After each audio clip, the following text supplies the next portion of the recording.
Good morning, Sir Will. It's a day 2. And we have some hot announcements that we promise are true. Now, without further ado, Announcements for you.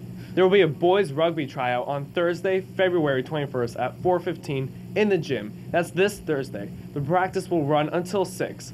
You must have all paperwork signed and handed in to Mr. Campbell before you are allowed to practice.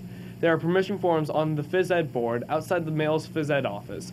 This tryout is both for junior and senior rugby players. No experience is necessary. See Mr. Campbell if you have any questions.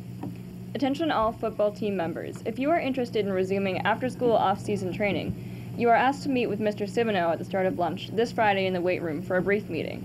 To be eligible to participate in off-season training, you need to have been a member of junior or varsity football team.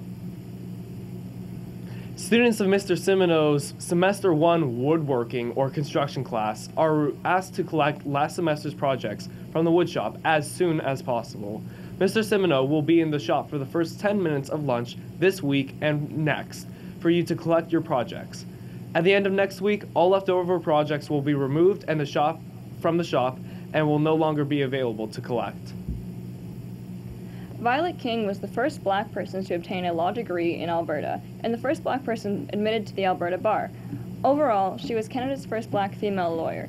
She was also the first woman appointed to an executive position in the YMCA in the United States. King practiced law in Calgary for several years and gave speeches publicly about racism. In November 1953, she described the challenges women had faced in the workforce and expressed hope in the for future that greater would be placed on a person's ability rather than their race or gender. Although she passed away from cancer at only age 52, King's life consisted of important milestones that broke down the barrier for black people in Canada, particularly because it was extremely difficult to enter the legal profession for all women, especially those who belonged to a racial minority. She is an inspiration for those who worked hard and aspired to do great things in their field. And now on to the weather with Zoe.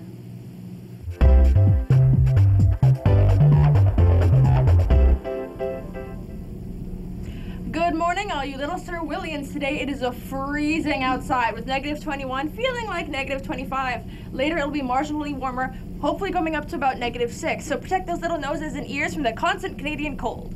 There's a lovely photo of the day, taken by Julie. Lovely, righteous. Yes, let's just take it in. Well, that's all from me, Sir Will. Please send your photos into LaurierLive, and now go back.